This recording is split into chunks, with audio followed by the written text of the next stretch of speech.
ម្ដាយខ្ញុំគាត់ខំណាំងម្ចាំងថ្លៃ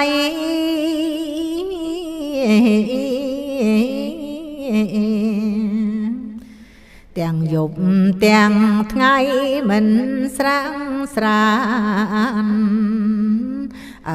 ពេលថ្ងៃមិនហ៊ានសម្រានប្រឹង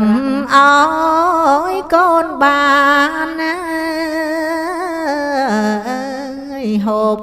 គ្រប់គ្រាន់ម្ដាយខ្ញុំជូនកូនទៅសាលា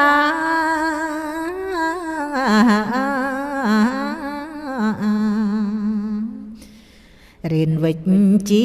ការជាបន់តន់ឪពុកខ្ញុំគាត់ក្រោកមុនមន់ភ្ជួររាំងកាច់ធ្ងន់ណាស្ទើរតែសូនម្ដាយខ្ញុំធ្វើការផ្ទះច្រើនមុខ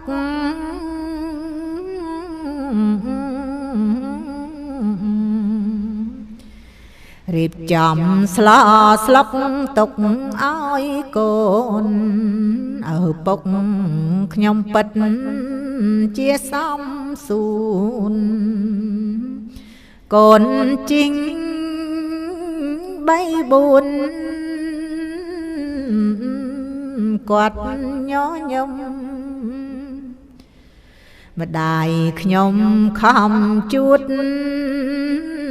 ផ្ទាំងបោកគុក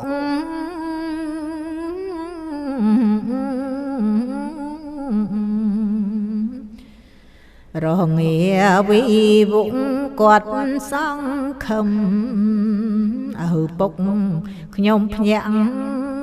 ពីប្រលឹមយកកមកទឹមទៅធ្វើស្រែម្ដាយខ្ញុំរៀបបំ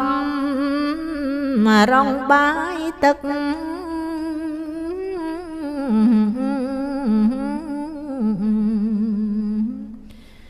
នៅពេលព្រឹកឲ្យទាន់ឪដែរឪពុកខ្ញុំប្រឹងណាំងរាល់ខែម៉ែនៅមើលថែ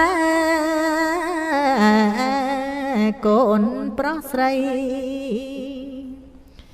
ម្ដាយធ្វើចំការច្បារដំណាំ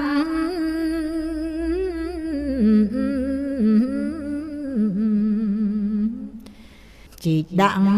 ដាំទ្របននងស្ពៃឪពុក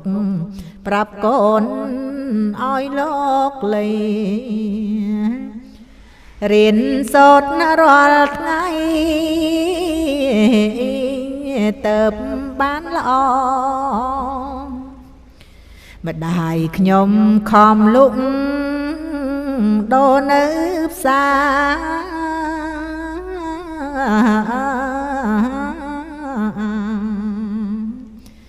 បន្លែផ្លែផ្កាដល់បវឪពុកខ្ញុំមានចិត្តត្រេកអរបានភរិយាល្អជួយដល់គាត់ម្ដាយខ្ញុំគាត់ខំឆ្លៀតដេប៉ាំង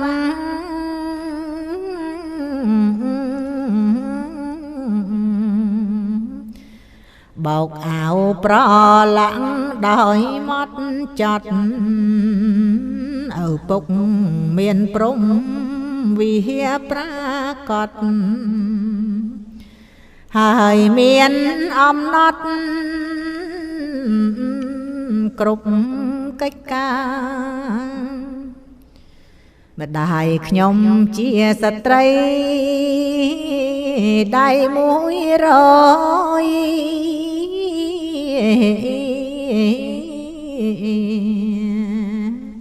ធ្វើមិនឈប់ឡើយដោយពីចា